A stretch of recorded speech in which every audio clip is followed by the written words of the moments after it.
Dosis de ciencia. Hoy, romper es ganar un poco. Bienvenidos a otra dosis de ciencia con el profe Mario Vázquez, que le dio hoy por cambiar los dichos populares. Profe, bienvenido, ¿cómo ha estado? Muy bien, muchas gracias, Joana. No, cambiarlos, no, adaptarlos a nuestras temáticas. A las necesidades del momento. A las necesidades del momento. Bueno, ¿y qué vamos a romper en este caso? Porque yo conozco de perder es ganar un poco, pero en este caso, romper.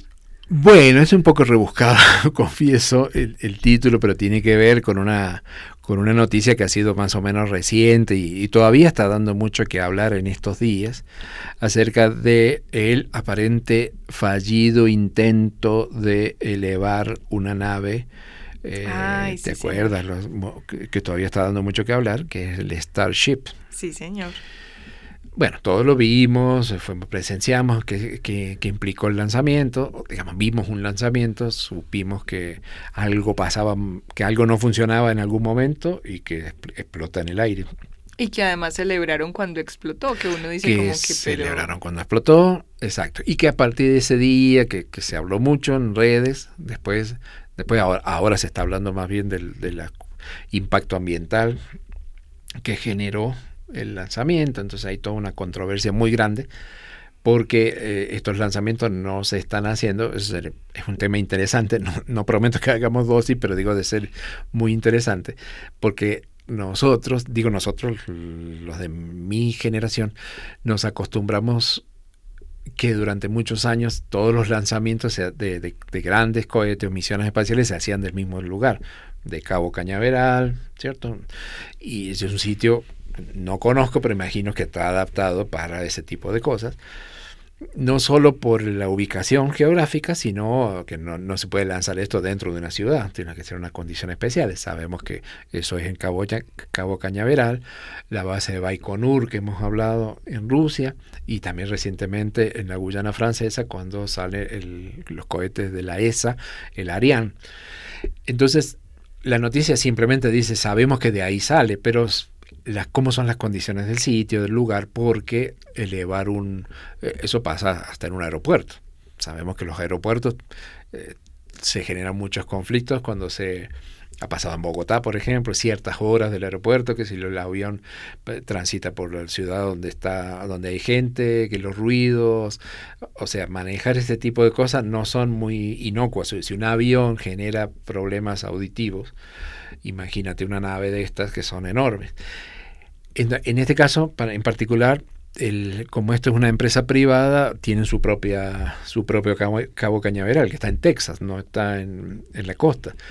Y ahí es donde ha sucedido este impacto ambiental que se está cuestionando, y porque esta era una nave demasiado grande para la infraestructura, entonces hizo mucho daño en el piso, digamos, en el piso, y se sospecha que también en la vida salvaje o silvestre que puede haber habido.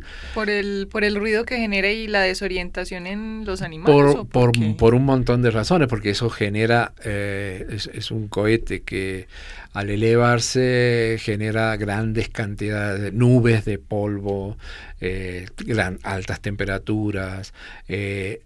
Luego se observó que en donde estaba soportado el cohete destruyó los cimientos, y eso lo convierte en polvo, eso lo manda a la naturaleza. Entonces evidentemente sí, no hay nada en el medio ambiente que sea amigable. Ese es otro tema interesante que los podemos hablar otro día. Impacto siempre hay, entonces lo que se trata es minimizarlo, ¿cierto? No es nada que sea, esto no genera nada. No es normal que haya un cohete lanzándose y lanzando grandes cantidades de calor y de nube y todo esto. Pero entonces esa situación que la hemos podido ver, que tú dices, bueno, aplaudieron que se rompió, me llamó, confieso, mucho la atención leyendo estas noticias, sobre todo viendo en algunos periódicos los comentarios que se hacían, eso que uno agrega al final y que tú dices, bueno, ¿qué opina la gente? Digamos, si sirve como una medida así, como un sondeo de las opiniones. Y que cualquiera puede hacerlo. Y que cualquiera puede hacerlo y puede decir cualquier cosa, ¿no? Sí.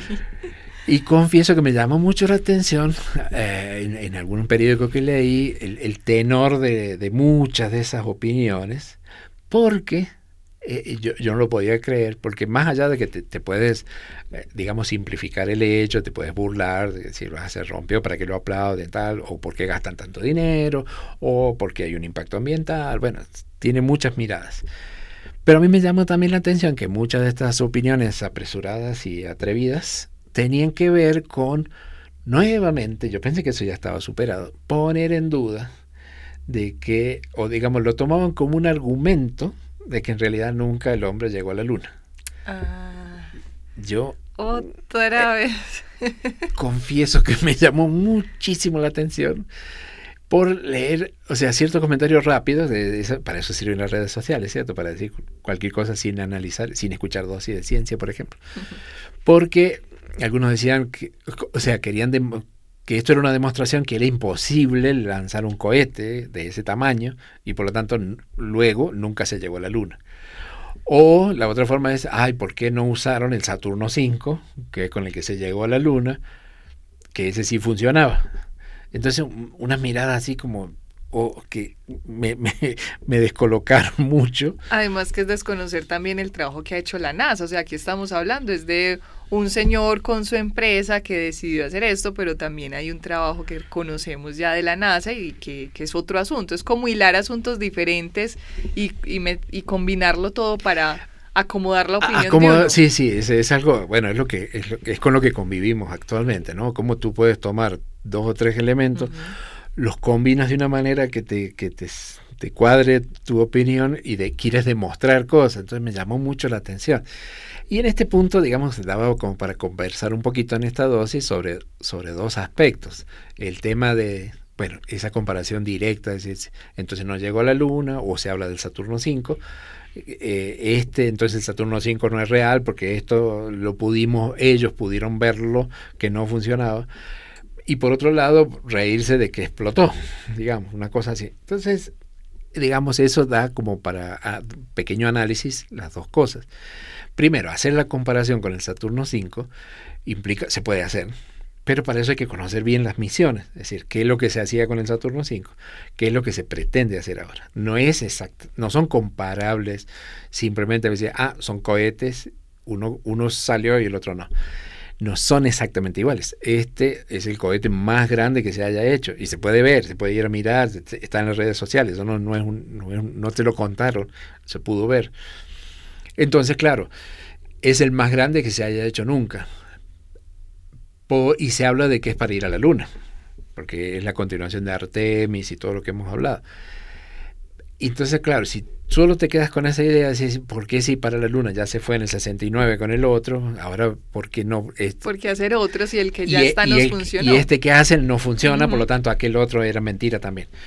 Y no tienen nada que ver, porque si se quisiera llegar a la Luna como se llegó en el 69, se haría un cohete exactamente como el Saturno V y seguiría funcionando, como funcionaron varias misiones Apolo.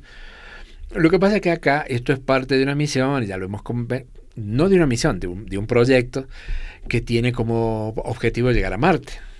Y, por ejemplo, hace poco también en estas misiones Artemis estuvimos al tanto de una misión que lo lanzaron, dio vuelta en la Luna y volvió. Digamos, si lo simplificamos, bueno, fue hasta la Luna, dio una vueltita y volvió. Pero no es tan así, sino que lo que hizo, porque en el año 69, cuando se llegó a la Luna, se necesitaba que fueran hasta la Luna, que giraran alrededor de la Luna y en algún momento descendieran para posarse sobre la Luna. Y luego que subieran, se volvieran a encontrar con la nave madre y regresaran a la Tierra. Eso es lo que se necesitaba. Ahora, en estas misiones, lo que hacen es ir a la Luna, dar una vueltita en la Luna, pero alejarse de la Luna mucho y volver hacia la Luna.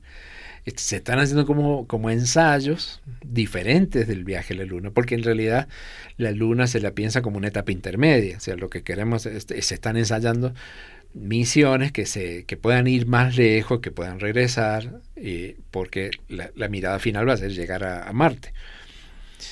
Y en este caso el Starship no era una nave convencional, porque se pretende con esta nave que sirva para llevar a los astronautas, pero también para llevar carga. Y ahí es donde hay un punto clave. digamos, una vez que uno sale, digamos una forma de decirlo, nosotros no vamos a salir, una vez que uno sale de la atracción terrestre, moverse por el espacio es otro cuento. Por eso está la Estación Espacial Internacional, por eso se envían sondas, las que conversamos de la JUICE, que va a Júpiter. Por eso ellos no salen así como usted y yo con un busito y un jean en estas naves, sino que tienen un traje especial. Claro, pero digo, al margen que esté tripulado o no, tenés, o sea, moverse en el espacio ya se conoce cómo se puede hacer. Sondas que van al Sol, las Voyager que están saliendo del sistema solar y ya están con su último restito de energía, mandando las últimas señales antes de que las perdamos comunicación, ellas siguen. Digamos, moverse en el espacio ya se sabe cómo. El tema es salir de la Tierra, vencer la atracción de la gravedad, y ahí se necesita mucha energía. No se ha inventado nada que te permita desde la Tierra salir sin gastar energía. Entonces por eso se necesita tanto, digamos, todo ese fuego, ese gasto que vemos ahí, no es para llegar lejos, es para salir de la Tierra. Cuando estás en el espacio no hay digamos, resistencia, y ya no se necesitan esos grandes cohetes, y con pequeños cohetitos se mueven las naves, van, vienen, no pasa nada. A su vez, como dijimos en la JUICE, se empiezan a utilizar fuerzas gravitacionales de otros planetas. Entonces, no es imaginarse una nave espacial como en la ciencia ficción, que lleva motores grandes, que se van moviendo todo el tiempo. Acá lo importante es salir de la Tierra. Y entonces, en este caso, se pretende una nave que es muy pesada, que para llevar carga, para llevar astronautas, tiene que ser muy grande, y por eso fue el desastre, digamos, que generó, porque era incontrolable realmente todo eso. Ya el accidente o no, bueno, o sea, digamos, el aplauso es porque lograron que despegara esa cosa. Que al menos avanzara un poquito. Así que despegara, porque por cada una que despega, muchas se destruyen. Y eso ha pasado siempre, y a esta SpaceX, esta empresa, le ha pasado mucho, porque a su vez se pretende, a diferencia de lo que era el Saturno, de que parte de ese cohete vuelva por sus propios medios y se pose en la Tierra. Entonces eso funciona en una película de ciencia ficción, porque de una vez lo hacen y funciona. Pero en la vida real, conseguir eso ha implicado que este señor se ha gastado muchos millones, porque se tuerce un poquito, se rompe, se cae mal, se rompe, hasta que cae uno derecho.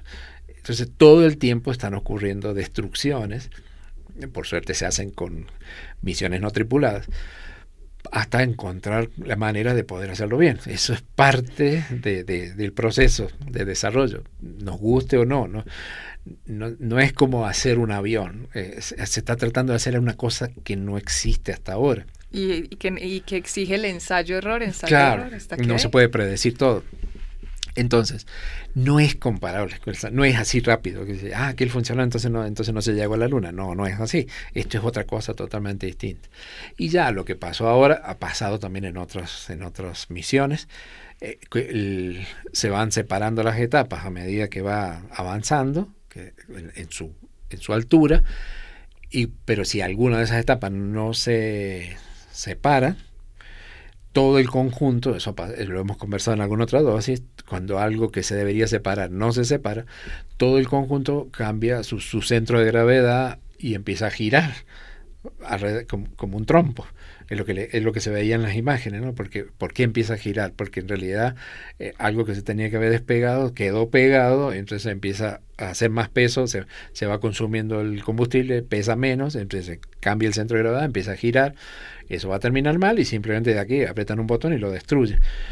Pero es una parte de un largo proceso que requiere todo esto. Entonces que el tema de que se destruyan tampoco es extraño. Lo que pasa es que en la inmediatez que vivimos y en lo poquito que leemos y en lo poquito que vemos, porque no escuchando así de ciencia, y en lo fácil que opinamos, y en lo rápido, lo fácil que es opinar, no se tienen en cuenta este tipo de cosas, pero en el caso de los aviones está bien, hemos pasado de ensayos así muy delirantes al principio, aviones de tela que se caían, luego maquetas que se ponían en los primeros túneles de viento, o sea, se hacen ensayos antes que vuelen. Hoy en día se construye el avión de manera virtual y la gente lo compra sin que se haya fabricado todavía, pero aún así no es que uno lo termina de fabricar, lo pinta y ya la gente se sube, sino que lo hemos vivido. El A380 estuvo acá haciendo ensayos, se ensayan en condiciones extremas de altura, de frío, de calor, y se hacen 2 o 3 prototipos de aviones que nunca van a volar comercialmente, y uno a lo mejor se hace para pruebas estáticas, entonces se doblan las alas para ver cuándo se rompen, otro se usa para, no sé, para investigar climas extremos. Se hacen 2 o 3 aviones que son de prueba, y recién ahí sale un modelo, y aún así el modelo, como hemos visto en muchos aviones, luego a lo mejor necesitan ser modificados. Los últimos jumbos que han salido no se parecen en nada al primer jumbo en cuanto a la forma. Lo mismo con los Boeing 737, perdón. Los modelos van avanzando y se van aprendiendo, pero requiere mucho, mucho tiempo. En misiones espaciales no es fácil. Hemos visto que con sondas, con satélites, sí, se les puede poner una cámara simulando grandes presiones, grandes temperaturas. Pero tienes un cohete, no hay nada tan grande en el mundo para ensayarlo sin tener que lanzarlo y ver qué pasa. Así que eso es parte del proceso, sí, no sé, del avance y del aprendizaje. O del aprendizaje, o sea, lo que llames. Y accidentes, o sea, yo creo que este tipo como de roturas, lo importante es que no se hagan ensayos actualmente que no se arriesguen a seres humanos ni a animales. Simplemente están haciendo ensayos con naves no tripuladas. Cosa diferente fue en épocas de la Guerra Fría, cuando era la carrera espacial, cuando los rusos llegan, entonces primero y consiguen el Sputnik, y a partir de ahí se desencadena la guerra la carrera espacial. Y por vencer en la carrera, como pasa siempre en las cosas apuradas, se van saltando etapas. Entonces empiezan con animales, pero si se mueren, eso no pasa nada. No pasó nada. Y el tema era poner el primer hombre en el espacio, y cuando lo ponen, que Yuri Gagarin, tampoco era que, o sea, le salió bien, pero las probabilidades de que saliera mal eran altísimas. No era que habían hecho tantos ensayos con animales que sí, súbete tranquilo que no va a pasar nada. No, pobre Yuri volvió de milagro. De milagro. No, le dijeron no toque nada. Eso es lo único. Vaya, siéntese ahí, no toque nada. Entonces él subió, bajó y no pasó nada.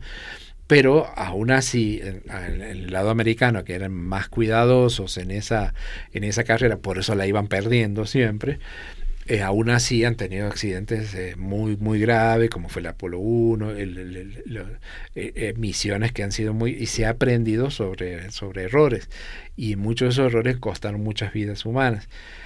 Y un caso de esos, de estos errores pero que no van a suceder ahora, pero ocurrían en esa época de esa carrera espacial, sucedió en Rusia, con lo que se conoció después como la catástrofe de Nedelin. El Nedelin era el nombre de una persona que estaba a cargo de una misión, y en ese apuro, digamos, tenían que lanzar un cohete.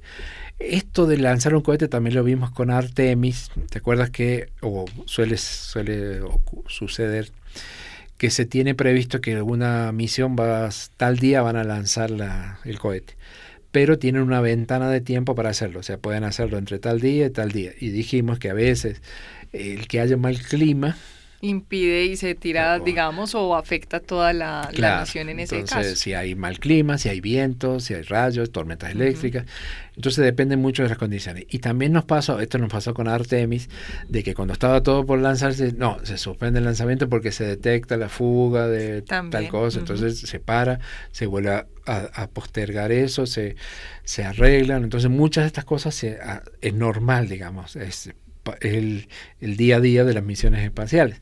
No todo está a punto en el momento que se necesita. Eso es hoy. En la época de la carrera espacial se corría literalmente, y se corrían riesgos, y una de esas cosas pasó en el caso de esta catástrofe, que fue en el 23 de octubre de 1960. Actualmente, cuando tenés un cohete preparado para lanzar y descubren que hay una falla, esté tripulado o no, lo que se hace es se detiene la cuenta regresiva, se vacía el combustible y se hace el arreglo, y eso puede llevar muchos días, ¿cierto? Sí, hasta que se supera el problema. Esta tragedia ocurrió ese día porque en Rusia tenían un cohete que estaba ya listo para salir y descubren una falla y había que arreglarlo. Pero no vaciaron el combustible, no había apuro, no había tiempo. Uh-huh. Y el propio jefe se fue ahí a presionar a los técnicos que había que arreglarlo rápido. Y entonces hicieron un arreglo con todo el cohete cargado de combustible. No va a terminar esto bien. No va a terminar bien. Entonces, en ese apuro, y había que resolver un montón de cosas, alguien descubre que había una llave que tenía que estar en una posición y resulta que no le encuentra un interruptor. No estaba en la posición que debía, según lo que él pensaba, y la cambia la pone como debía ser. Pero resulta que esa llave estaba pensada, estamos hablando de 1960, para que en caso que el cohete ya está en el aire y, como decía al principio, las etapas se van consumiendo y se van separando para que quede finalmente el extremo volando. Pero para evitar esto que pasó ahora, de que cuando una etapa no se separa, este tipo de llaves, es decir, bueno, no se separó, entonces a lo mejor hacía una explosión adicional para separar las etapas. Este técnico mueve esta llave en la tierra. El cohete no sabía que estaba en la tierra. Él asume como que hubiera estado en el aire y que no había ocurrido esa separación, y hace una explosión con el combustible dentro del cohete. Intacto. Eso fue efectivamente una catástrofe, es una bola de fuego, kilómetros, muertos, terrible. Se ocultó durante muchos años. Era la época, en Rusia, ¿cierto? En Rusia, sí. Se ocultó, no teníamos redes, no teníamos lo que tenemos hoy, no se supo esto hasta muchos años más tarde, de conocer exactamente qué es lo que había sucedido. Y es que esa velocidad de trabajar y todo el cuento, pero estoy hablando de un caso que fue llamativo por la cantidad de muertos que hubo, los daños que se produjeron y todo. Pero este tipo de cosas, aún sin apuro, aún sin guerra, sin carrera espacial, se dan, digamos. Entonces, hay que, el resumen de esto sería que algo utópico, que antes de opinar deberíamos informar, ¿no? Conocer un poquito de todo. O sea, tú puedes estar de acuerdo o en desacuerdo, pero no opinar a la ligera. Es decir, en este momento la cuestión crítica con este tipo de misiones se está dando acá en la Tierra. Nadie está cuestionando de que si vale la pena ir a Marte o no, sino que lo que están cuestionando es decir, bueno, cada vez que lance un cohete, esto van a destruir medio territorio. Habrá que mandarlo a otro lado, láncelo de otro lado, o cómo van a evitar que provoque daños aquí. Fíjate que ahí está la mirada actualmente. Nadie cuestiona que técnicamente deberían haberlo hecho de otra forma para que en lugar de girar para un lado, gire para el otro. No es eso el punto. Hasta ahí deberíamos estar hablando, nada más.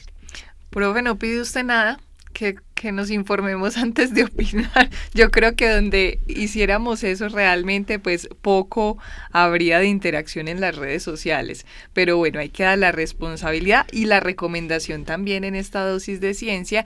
Y además, digamos que siempre han existido esas críticas, ¿cierto?, cuando se dan este tipo de asuntos en términos de el dinero que representa, sí, ¿cierto?, la inversión de, bueno, ¿por qué invertimos toda esta plata en visitar otro planeta? Pero es la exploración y, digamos, la necesidad de respuestas que tenemos como humanos, ¿cierto?, frente a un asunto que es tan inmenso como este universo y del que poco conocemos, y que vamos, digamos, en ese interés de conocimiento vamos avanzando poquito a poco. Nos cuesta dinero, mucho, nos cuesta en términos ambientales otro poco que usted nos menciona, y todos estos asuntos de ensayo y error. Yo no sé, profe Mario, es que si tenemos dato curioso. Sí, claro. Entonces vamos por el dato curioso. Psst, psst, atiende, aprende y sorprende. Aquí va el dato curioso. Sí, claro, como una vez que superamos este enojo, da como dato curioso, y sobre esto que estamos hablando, un poco ligado a esta catástrofe que te mencionaba recién. qué tipo de combustible era el que estaban utilizando. Y entonces, o porque te dije en otra parte, bueno, hay que vaciar el combustible. Entonces, bueno, eso ya es otro punto, otro campo, otro terreno, qué tipos de combustibles se necesitan utilizar para, o sea, uniendo todo lo que hemos hablado, para poder vencer la fuerza de la gravedad y poder llevar mucho peso sin gastar tanto y poder salir de esta atracción. Y que uno imagina que no es un asunto al que uno tenga acceso así facilito o de manera cotidiana, o sí, cuando hablamos de cosas tan grandes y además que tienen una misión tan importante. Para conocer cómo es. No, sí, porque digamos se conoce y básicamente podemos distinguir así como dos tipos por ahora, ¿no? Por lo que hasta donde se ha avanzado tecnológicamente. Estamos hablando de combustibles que son, por ejemplo, hidrógeno, oxígeno, pero que al ser gases, a temperatura y presión ambiente, se necesita para poder almacenarlo, para poder tener mucho de eso, tenerlos licuados, tenerlos como líquido. Y para que un gas, algo que es gas a temperatura ambiente, pasa a ser líquido, le tiene que bajar mucho la temperatura. Entonces los tiene congelados, están congelados y podés almacenar mucho y se enciende, digamos, se necesita, como dijera, una llama en algún momento. Inclusive cuando miras los videos de cuando lanzaban el transbordador espacial y todo eso, que tiene todas esas imágenes así de primeros planos de las toberas que están abajo, antes de que llegue la cuenta cero se observan que se empiezan a ver unos chorros y, por ejemplo, son chorros de agua que se van enviando porque ahí va a haber una gran llama. Y inclusive la plataforma de lanzamiento tiene como se ve que el fuego sale en una dirección porque tiene como unas galerías para dirigir el fuego que va a salir ahí. Entonces se enciende un fuego y luego va a caer ahí el combustible que se inflama y empieza ya el ascenso. Esos son un tipo de combustible, los que utilizan en todas estas misiones espaciales, o como lo que ha sido ahora con este que Starship.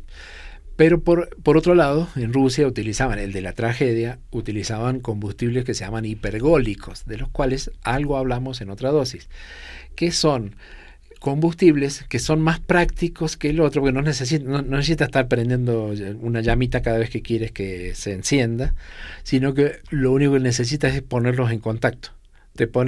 Estás tan seguro que pones en contacto esos dos combustibles y se encienden solos. No necesitas fuego. Son muy reactivos. Entonces, por esa razón los tenían dentro, o sea, no tenían que vaciarlo y volverlo a subir, porque no tenían que almacenarlo. Estaban ahí puestos.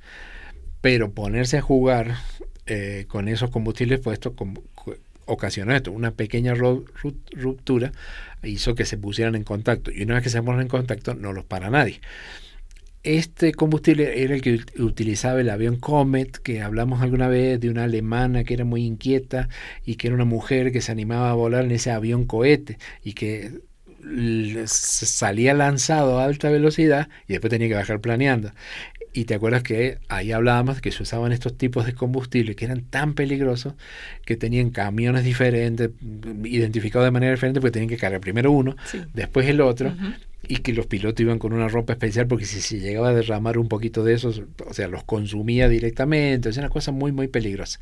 Sin embargo, este tipo de mezclas, que son compuestos químicos, son, en definitiva, que digamos no son compatibles, no los puedes tener juntos, porque si los pones juntos se inflaman, se utilizan mucho en las misiones espaciales, no como principal propulsor para salir de la Tierra, sino que una vez que están en el espacio, tienes almacenados estos reactivos y cuando necesitas un pequeño impulso los mezclas por un determinado tiempo y te ayuda a moverte en una dirección o en otra.